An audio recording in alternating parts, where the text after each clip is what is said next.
This conference will now be recorded. आज जो हमें करना है वो करना है process of consumer segmentation. Last जो हमने किया था, मैं आपको थोड़ा सा ब्रीफ दे देता हूँ जो लास्ट हमने किया था। सबसे पहले हमने किया था what is consumer segmentation, what is the segmentation according to market.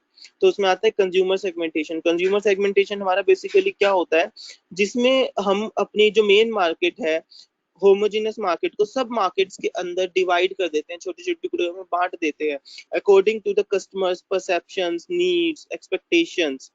उसको कहते हैं कंज्यूमर सेगमेंटेशन। ठीक है। कंज्यूमर सेगमेंटेशन का जो कंसेप्ट है, जैसे मैंने आपको एग्जांपल दिया था लास्ट उसमें कैडबरी का, कि कैडबरी वाले जो है सिर्फ चॉकलेट प्रोडक्ट्स में डील करते हैं, बट उन्होंने कंज्यूमर सेगमेंटेशन किस हिसाब से किया, malted foods, cocoa powder, drinking chocolates, chocolates and sugar confectionery. इस तरीके से उन्होंने अपनी मार्केट को डिवाइड कर दिया। और मार्केट डिवाइड करने के बाद उन्होंने देखा कि हमारे कौन सी उसमें ज्यादा प्रॉफिट आ रहा है, किसमें हमें चेंज करने की नीड है, किस सेक्टर में हमें चेंज करने की नीड है। तो ये होता है कंज्यूमर सेगमेंटेशन। इसके बेनिफिट्स हमने किए थे कि ये कंज्यूमर की नीड्स को हमें बताता है, स्ट्रैटेजीज बनाने में मदद करता है, बजट प्लान करने में मदद करता है, कॉम्पिटिटिव स्ट्रैटेजीज बनाने में मदद करता है, मीडिया प्लान ऑफ कंपनी बनाने में मदद करता है ये हमारी। It enhances the sales, customers get more customized products. It helps to identify the markets, provide the opportunities to expand market, और it encourage the innovation. इसके बाद हमने किए थे requisites of effective segmentation. They are the characteristics of segmentation, जिसमें हमने 5 किए थे: measurable and obtainable, substantial, accessible, differentiable and actionable. तो This conference will now be recorded. now moving onwards, the process of market segmentation. Process of market segmentation, the process of consumer segmentation involves 3 steps. ये दोनों same है, market segmentation और consumer segmentation के process same है। तो उसके 3 steps होते हैं। 3 स्टेप्स कौन कौन से होते हैं हमारे? पहला स्टेप है identify existing and future wants in current market. Repeating again, it identifies existing and future wants in current market. इससे आपको क्या समझ में आता है कि सेगमेंटेशन का जो पहला प्रोसेस है वो क्या है, कि अपनी जो करंट में चल रही है, जो प्रेजेंट में चल रही है, और जो फ्यूचर की जो नीड्स वांट्स आती हैं कंज्यूमर्स की, उनको भांपना, उनको उनकी जानकारी लेना कहलाता है हमारा पहला प्रोसेस का पहला पॉइंट। जैसे कि मार्केटर्स को नीड है कि जो भी चेंज आ रहा है, चेंज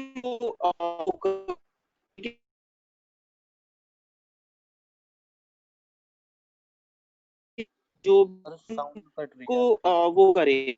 ठीक है, 1 मिनट होल्ड रखना।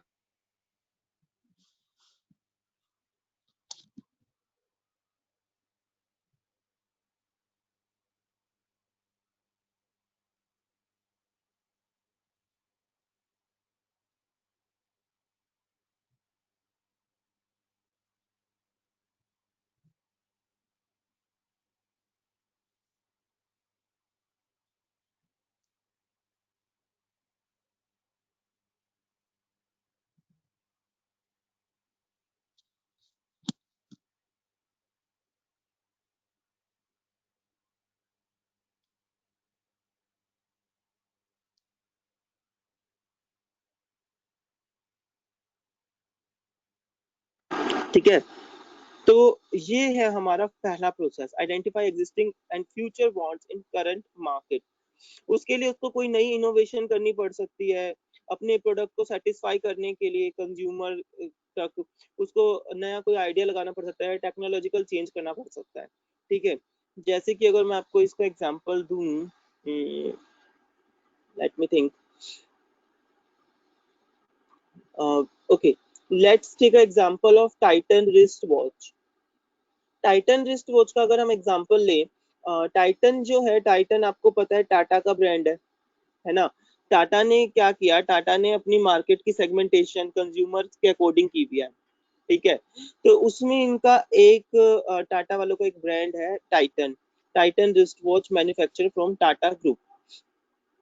तो ये इन्होंने क्या किया, इन्होंने जो सबसे पहले घड़ी निकाली थी ना, वो घड़ी कैसी थी, बिल्कुल सिंपल थी, ब्लैक स्ट्रैप वाली घड़ी थी, और अंदर जो था, अंदर उसके 3 सुइयां रहती थी, नीडल्स रहती थी, और कागज उसके अंदर रहता था जिसके ऊपर ये 1 2 3 4 5 6 7 8 9 10 11 12 लिख के रखते थे। उसमें देखा, उसमें दिक्कत क्या आती थी, जो 3 सुइयां थी ना वो आपस में बहुत जल्दी खराब हो जाती थी। ठीक है। टाइटन ने ये देखा, एनालाइज किया कि हमारे कंज्यूमर्स जो है वो सेटिस्फाई नहीं है टाइम एक्यूरेसी, वॉच की टाइम एक्यूरेसी से। तो उन्होंने क्या किया, उन्होंने इस चीज को एनालाइज किया, आइडेंटिफाई किया, और फ्यूचर डिमांड को एग्जिस्टिंग डिमांड से मैचअप किया। तो इन्होंने क्या किया, इन्होंने सोचा कि नहीं, अब हमें चेंज करना पड़ेगा। तो इन्होंने अलग अलग 3 4 घड़ियां निकाल दी। एक घड़ी निकाल दी जिसके अंदर की कैलकुलेटर है, एक घड़ी निकाल दी जिसके अंदर की वॉइस रिकॉर्डर है, एक घड़ी निकाल दी कि बहुत ज्यादा स्टाइलिश है, एक घड़ी उन्होंने निकाली जो कि ज्वेल स्टडीड है, जो ज्वेलरी बेस्ड है। ठीक है। एक घड़ी निकाल दी जो पल्स मॉनिटरिंग करती है, मतलब कि अपनी नर्व सिस्टम से चलती है। तो इस तरीके से उसने अलग अलग घड़ियां निकाल दी। ठीक है।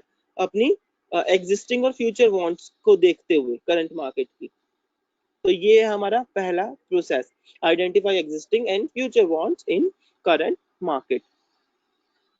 सेकंड प्रोसेस हमारा आता है, सेकंड प्रोसेस का सेकंड पार्ट जो है वो है examine the attributes that distinguish among segments.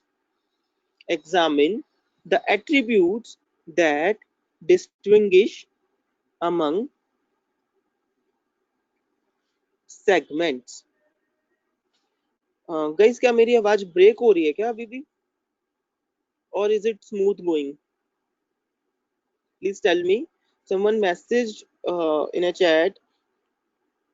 अब सही है, okay, done done done. So second हमारा है examine the attributes that distinguish among segments. ये क्या कहता है कि हमें अपने अलग अलग सेगमेंट्स, जो हमने छोटी छोटी इकाइयों में अपनी मार्केट को तोड़ा है, उनके उन सभी सेगमेंट्स के कैरेक्टरिस्टिक्स को जानना चाहिए, उनके कैरेक्टरिस्टिक्स को सेट करना चाहिए। ठीक है।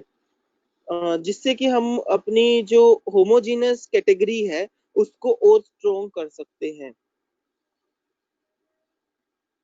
ठीक है। जैसे अगर मैं आपको एग्जांपल दूं, इसमें हम टाइटन का ही एग्जांपल लेते हैं। Let's take that example of Titan here well. देखिए, टाइटन ने ऊपर जो सबसे पहला प्रोसेस था उसमें एग्जामिन किया कि भाई हमारी जो घड़ी है वो लोगों को सेटिस्फाई नहीं करी, तो उन्होंने 4 5 घड़ियां निकाल दी। ये किया था। ठीक है। उन्होंने एनालाइज किया कि style, calculator, voice recorder, jewel study, pulse monitoring attributes are different. ये सारे जो एट्रीब्यूट्स हैं अपने अपने हैं, मतलब कि जिस घड़ी में वॉइस रिकॉर्डर है उसमें और कोई ऑप्शन नहीं दिया इन्होंने, जिसमें कैलकुलेटर है उसमें सिर्फ कैलकुलेटर के अलावा और कोई ऑप्शन नहीं दिया, है ना। ज्वेल स्टडीड जो है उसको सिर्फ बहुत ज्यादा आकर्षित बना दिया और टाइम बता रही है बस, और कोई ऑप्शन नहीं दिया। तो इन सब के इन्होंने क्या किया, अपने कैरेक्टरिस्टिक्स डिफाइन कर दिए, है ना। बट बट सेकंड प्रोसेस क्या कहता है, उन कैरेक्टरिस्टिक्स को हमें अपनी अपनी जो हमारी मेन मार्केट है, जैसे जो टाटा है, टाटा ग्रुप को स्ट्रॉन्ग करने के लिए हमें उसको इवेलुएट करते रहना चाहिए। जैसे उन्होंने फिर क्या किया, उन्होंने अपने जो मैन्युफैक्चरर थे, जो डिजाइनर्स थे, उनको एक टास्क दिया कि क्या हम ये सारे जितने भी कैरेक्टरिस्टिक्स हैं एक ही घड़ी में डाल सकते हैं। Is that possible, is there any possibilities कि एक ही घड़ी में कैलकुलेटर भी हो जाए, पल्स मॉनिटरिंग भी हो जाए, वो आकर्षित भी हो, ज्वेल स्टडीड भी हो, वॉइस रिकॉर्डर भी हो? क्या हम कोई स्मार्ट वॉच बना सकते हैं? टाइटन वालों ने अपने मैन्युफैक्चरर को ये एक टास्क दिया। तो ये जो एग्जाम्पल है, ये एग्जाम्पल हमें हमारा सेकंड प्रोसेस डिस्क्राइब करता है, examine the attribute that distinguish among segments. ठीक है। मतलब कि फर्स्ट जो था, फर्स्ट स्टेप तो ये था कि हमें अपनी फ्यूचर की नीड्स और वांट्स को दिमाग में रख के अपने प्रोडक्ट्स के अंदर चेंजेस करना है। सेकंड स्टेप, सेकंड प्रोसेस क्या कहलाता है सेगमेंटेशन का, कि जो भी हमने चेंजेस किए हैं फ्यूचर और प्रेजेंट की नीड को देखते हुए, उसके जितने भी कैरेक्टरिस्टिक्स है हमारे प्रोडक्ट्स को, उसके अंदर भी इनोवेशन करते रहो। ठीक है, ताकि हमारी जो होमोजीनियस मार्केट है वो स्ट्रॉन्ग बने। Now, moving to the third step of the process of segmentation, that is, evaluate the proposed segments. Evaluate the proposed segments attractiveness on the basis of measurability, accessibility and size. अपने हर एक segment को evaluate करते रहना चाहिए। Evaluate के कुछ parameters उन्होंने बता दिए कि मेजरेबिलिटी के अकॉर्डिंग, एक्सेसिबिलिटी के अकॉर्डिंग और साइज के अकॉर्डिंग उन्हें हमें मापते रहना चाहिए। हमें एक सेगमेंट्स के बीच में भी एक कंपटीशन रखना चाहिए। भले ही सेगमेंटेशन हमारी कंपनी के ही है, जो चेन है वो हमारी कंपनी की ही है, बट कंपनी की चेन्स के बीच में भी कंपटीशन होता है कि कौन ज्यादा प्रॉफिट जनरेट करके दे रहा है। थर्ड प्रोसेस हमें ये सिखाता है।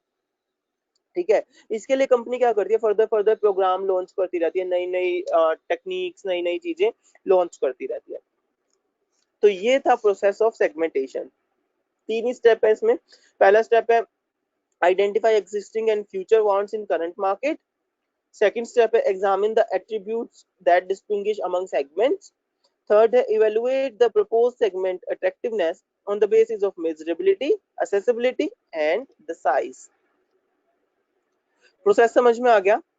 नाउ वी मूव टू, अगर कोई क्वेश्चन है तो प्रोसेस से रिलेटेड आप नोट डाउन कर लो या मुझसे भी पूछ सकते हो।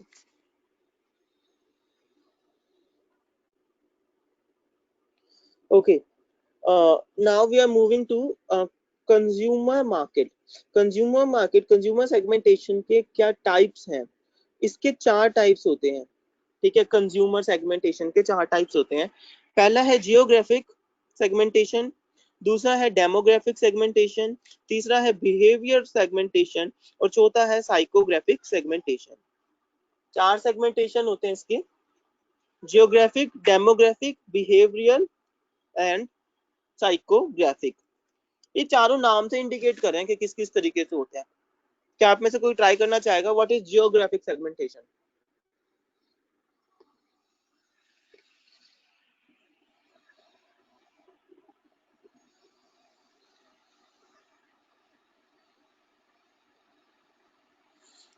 जियोग्राफिक, जियोग्राफी से क्या समझते हो? जियोग्राफी पढ़ते थे ना बचपन में, 6-7 तक हमने जियोग्राफी सब्जेक्ट पढ़ा है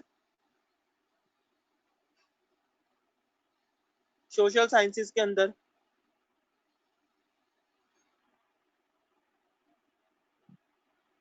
सर अपनी ब्रांच को मतलब कि जियोग्राफी के जो हमारे डाटाबेस होते हैं उनके अकॉर्डिंग ब्रांच को बांटना।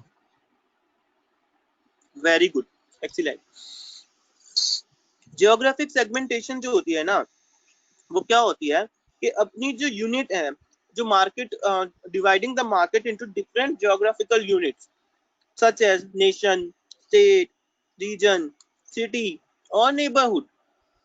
सच as nation, state, region, city और नेबरहुड।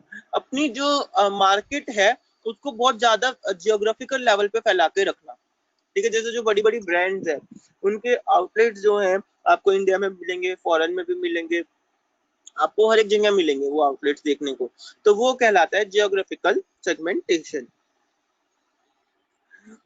जैसे कि अगर मैं आपको एग्जांपल दूं, आप कोई भी होटल का एग्जांपल ले लीजिए, 5 स्टार होटल का। Like for example, let take the example of Oberoi's. Oberoi's ने अपनी सेगमेंटेशन की हुई है according to geographical region. Like Udaipur में उनकी 5 स्टार प्रॉपर्टी है उदय विलास, जो कि एक लेक के अंदर बिल्कुल सेंटर में, लेक के सेंटर में है, जो कि पूरी उदयपुर की ब्यूटी है। ठीक है, वहीं पे ही अगर उनके बजटेड होटल देखें, that is Trident. Delhi Gurgaon में ट्राइडेंट नाम के होटल्स हैं बहुत ज्यादा, वो ओबरॉयज की प्रॉपर्टी है, वो बजटेड है। तो इस तरीके से जियोग्राफिकल सेगमेंटेशन होती है। फिर आती है डेमोग्राफिक सेगमेंटेशन। डेमोग्राफिक सेगमेंटेशंस क्या होती हैं?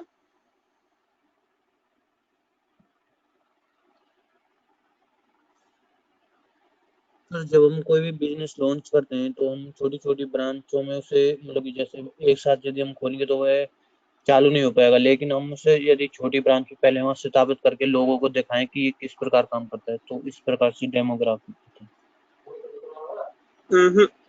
You are nearby correct. Actually, accurate वे में डेमोग्राफिक सेगमेंटेशन क्या होती है? Demographic segmentation in which market is divided into the groups of on the basis of variables. Variables क्या होते हैं? Variables like age, family size, family life cycle, gender, income, occupation, education, religion, race, generation, nationality और social class।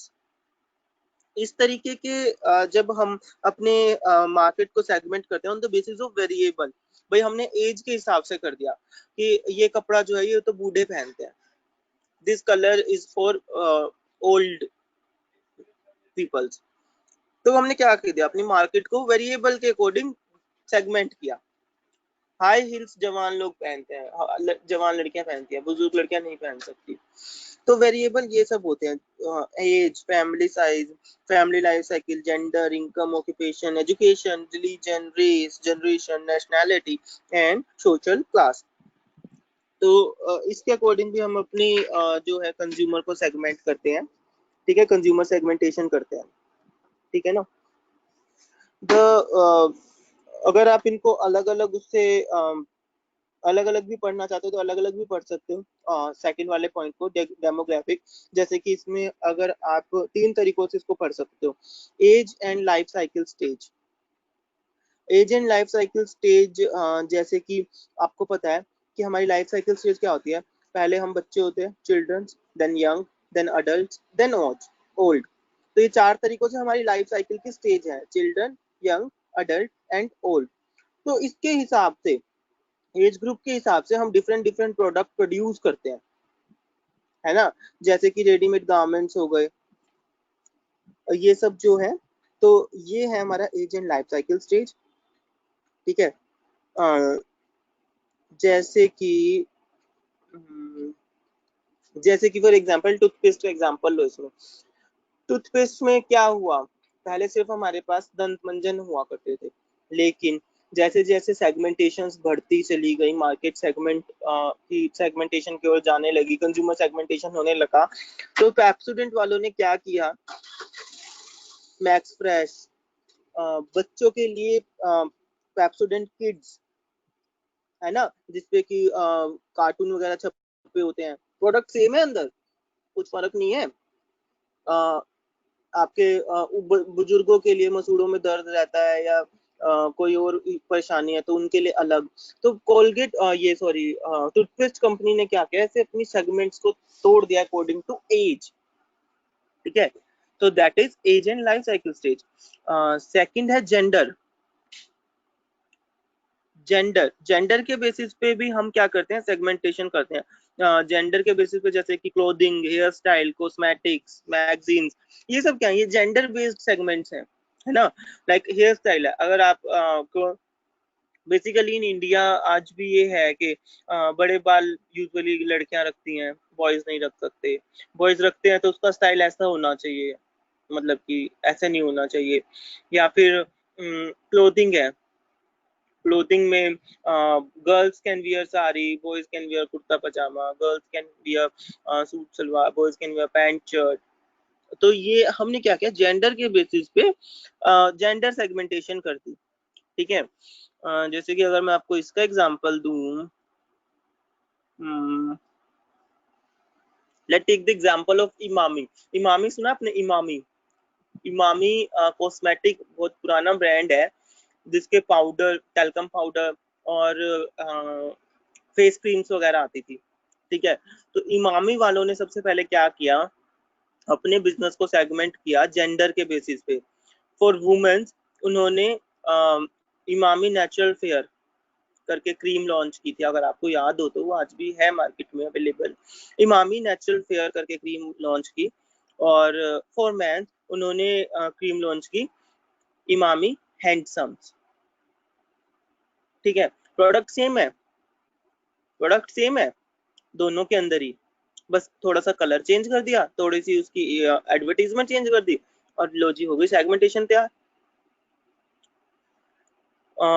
एक हम segmentation करते हैं income के basis पे। इनकम के बेसिस पे जैसे कि automobile, clothing, cosmetic and travel, ये in service category, basically product and service category के अकॉर्डिंग इनकम सेगमेंटेशन होती है। ठीक है, जैसे कि अगर आप टिकट बुक कर रहे हैं एयरप्लेन की, तो उसमें इकोनॉमी क्लास, बिजनेस क्लास आपसे पूछा जाता है। तो आप अपनी इनकम के अकॉर्डिंग वो करते हो, तो सेगमेंटेशन इनकम की हो गई। ऐसे ही ट्रेन में भी आपका स्लीपर क्लास, जनरल, बॉक्स और third tier, first tier, AC tyre, तो ये क्या है, ये इनकम बेस्ड है। ठीक है, ऐसे ही ऑटोमोबाइल्स में भी सेम एग्जांपल हम इनकम बेस का ले सकते हैं कि कोई भी XYZ कोई भी कंपनी बाइसिकल 3 तरीके की लॉन्च कर रही है।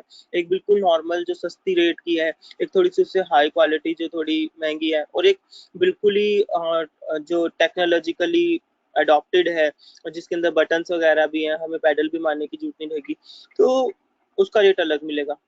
ठीक है, तो ये होती है इनकम के बेसिस पे। तो ये था आपका डेमोग्राफिक सेगमेंटेशन। थर्ड सेगमेंटेशन हमारी आती है साइकोग्राफिक सेगमेंटेशन। साइकोग्राफिक सेगमेंटेशन क्या होती है? Can anyone explain what is psychographic segmentation?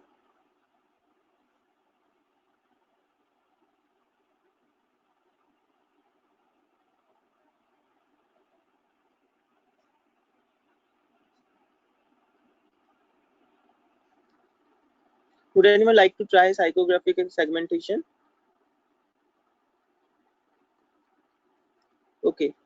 Psychographic segmentation क्या होती है? जिसमें कि हम बायर्स को क्लासिफाई कर देते हैं उनके लाइफस्टाइल, पर्सनालिटी और वैल्यूज के अकॉर्डिंग। ठीक है, वो होती है हमारी साइकोग्राफिक प्रोफाइल्स। भाई आपका लाइफस्टाइल क्या है, आपकी पर्सनालिटी क्या है, आपकी वैल्यूज क्या है। एक एक ऐसा व्यक्ति है जो कि कभी गांव से बाहर भी नहीं निकला, कभी अपने गांव में ही रहा है। ठीक है, बट तब भी वो एकदम से शहर जाता है तो उसके स्टैंडर्ड को मैच कर पाता है।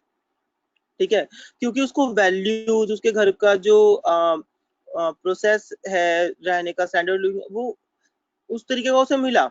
लेकिन ऑन द अदर हैंड एक व्यक्ति ऐसा है जो कि जिसको कि वहाँ वो गया, मतलब कि गांव में रह रहा है, और गांव में उसके जो बिल्कुल ही रिमोट एरिया में वो रह रहा है गांव के, तो उसका जो साइकोग्राफिक मीटर होगा वो अलग पाएगा, है ना। तो ये होता है हमारा साइकोग्राफिक सेगमेंटेशन। साइकोग्राफिक सेगमेंटेशन जैसे मैंने आपको बताया लाइफस्टाइल के अकॉर्डिंग होती है। ठीक है, और हमारी ये होती है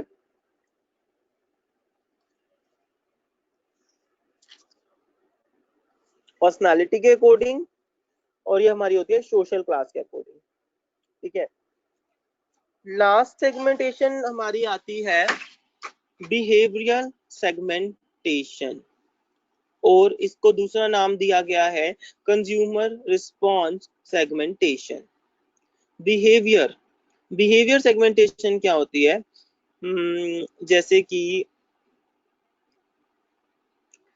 कि the buyers are divided into the groups on the basis of knowledge, attitude toward the use, response of products। जैसे अगर मैं आपको एग्जांपल दूं, जैसे ओकेशंस, हमने ओकेशंस के अकॉर्डिंग क्या किया, अपने बिजनेस को सेगमेंट किया। जैसे कि फॉर एग्जांपल ओकेशन का मैं आपको एग्जांपल दूं तो लाइक तनिष्क आपको पता है ज्वेलरी के अंदर डील करती है, गोल्ड डायमंड ज्वेलरी के अंदर ये डील करते हैं। ठीक है, तो Tanishq is also a brand from Tata की सेगमेंटेशन है तनिष्क, है ना। कंज्यूमर सेगमेंटेशन जो हुई वो टाटा की हुई, नाम क्या है तनिष्क। अब तनिष्क क्या करती है, ओकेशन समझा रहा हूँ मैं आपको। हमारे पास अक्षय तृतीया आती है हर साल, फेस्टिव सीजन आता है, दिवाली आती है, तो इन दिनों में ये जो एंटरप्राइज है ये अपने कुछ स्कीम्स, कुछ प्रमोशन लॉन्च कर देती है।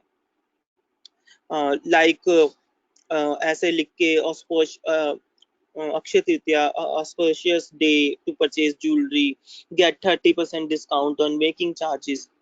तो ये क्या है, ये ओकेशन बेस्ड सेगमेंटेशन हो गई, ठीक है। इसके बाद बिहेवियर में आता है हमारा बेनिफिट्स। बेनिफिट्स के अकॉर्डिंग भी हम सेगमेंटेशन करते हैं, वो भी हमारा बिहेवियर में आता है। जैसे कई लोग होते हैं, कई लोग सिर्फ सीजनल डिस्काउंट्स का वेट करते हैं तब भी अपने क्लोथिंग वगैरह खरीदते हैं। जैसे जो जितने भी बड़े बड़े ब्रांड्स हैं ना, वो सीजनल डिस्काउंट्स निकालते हैं, है ना। वुडलैंड है, रेड टेप है, एलपी है, एलवी है, ये सब क्या है, ये सीजनल डिस्काउंट्स निकालती हैं। तो जब ये सीजनल डिस्काउंट्स निकालते हैं तब लोग खरीदना पसंद करते हैं, है ना। तो ये हो गए बेनिफिट्स। फिर आता है यूजर स्टेटस। यूजर स्टेटस क्या होता है, लाइक जो हम रेगुलर यूज करते हैं ना प्रोडक्ट्स, वो होते हैं यूजर स्टेटस। जो प्रोडक्ट हम रेगुलर यूज कर रहे हैं वो भी हमारा बिहेवियर ही है कि भाई हम दूसरे प्रोडक्ट को स्विच नहीं करना चाह रहे, हमें वही प्रोडक्ट इतना पसंद है कि हम दूसरे प्रोडक्ट को स्विच ही नहीं करना चाह रहे।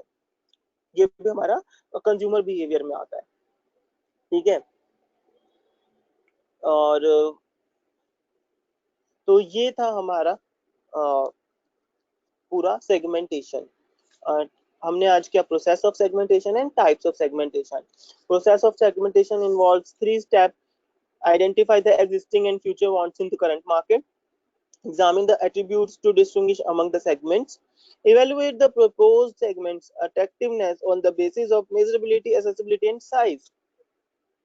फिर हमने क्या types of consumer segments, geographic, demographic, behaviour and psychographic. तो कोई इशू है तो मुझे बताओ इसमें। अब आपको कुछ समझ में ना आया हो, आपको पूरा consumer segmentation type, consumer segmentation topic से, तो आप क्वेश्चन पूछ सकते हो मेरे से अभी।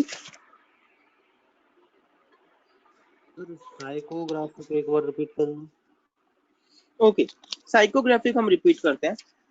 लुक, साइकोग्राफिक क्या होता है, जिसके अंदर बायर्स जो होते हैं, जितने भी हमारे कंज्यूमर्स होते हैं, उनको हम क्लासिफाई करते हैं on the basis of their lifestyle, on the basis of their personality or on the basis of their values.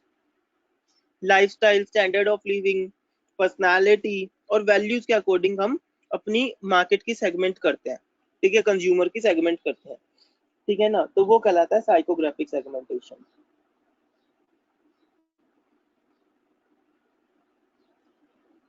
आया समझ में? यस सर, आ गया। जैसे कि अगर मैं आपको इसका एग्जांपल अगर मैं दूं, like let's take the example,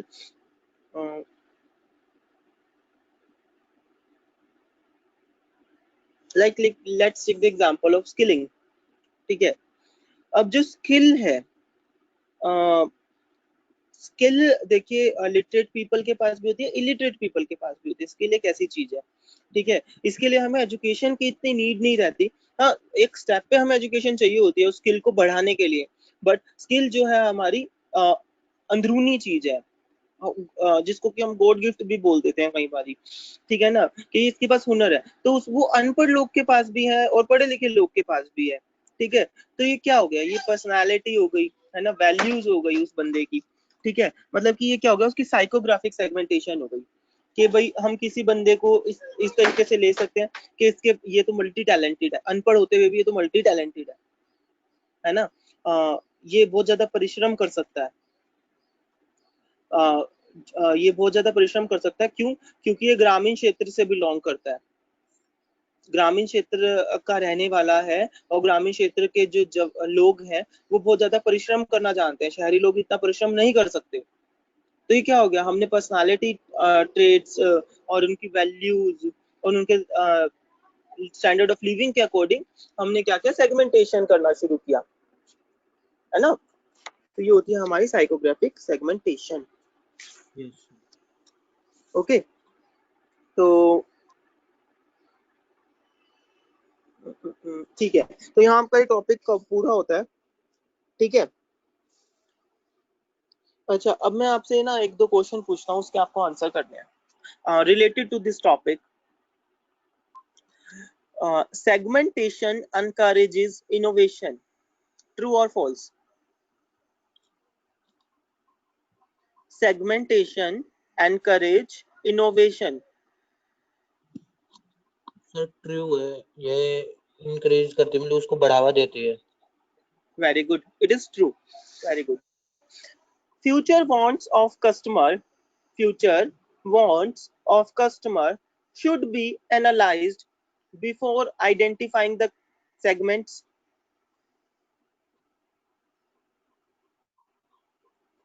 ये सर Process ये भी ये भी ट्रू है। जो फ्यूचर वांट्स है वो हम सेगमेंट से पहले ही डिफाइन करके चलते हैं, जो हमारा प्रोसेस का पहला स्टेप था, to identify the future needs and wants of consumers. Very good. Okay, measurability of segments, measurability sorry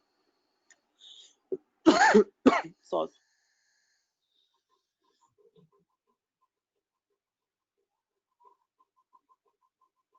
sorry for inconvenience. Measurability of segments assessed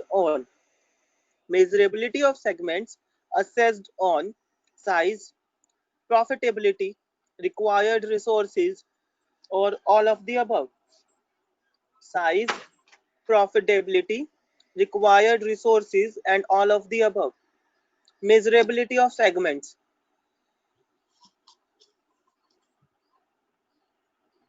एक सेगमेंट को जब हमें मेजर करना पड़ता है, ये भी आपका प्रोसेस का थर्ड पॉइंट है, अगर आपको याद आ रहा है तो। जब भी हम एक सेगमेंट को मेजर करते हैं तो हमें किन किन चीजों को जानने की जरूरत होती है? साइज, प्रॉफिटेबिलिटी, रिक्वायर्ड रिसोर्सेज और all of the above. Yes sir ये होगा। इसका आंसर आएगा ऑल ऑफ द अबव, क्योंकि देखिए जब भी हम किसी सेगमेंट को मेजर करते हैं ना, तो उसका हम साइज देखते हैं, प्रॉफिट भी चेक करते हैं कि कितना प्रॉफिट किस सेगमेंट से आ रहा है, और क्या क्या रिसोर्सेज उसमें लग रहे हैं।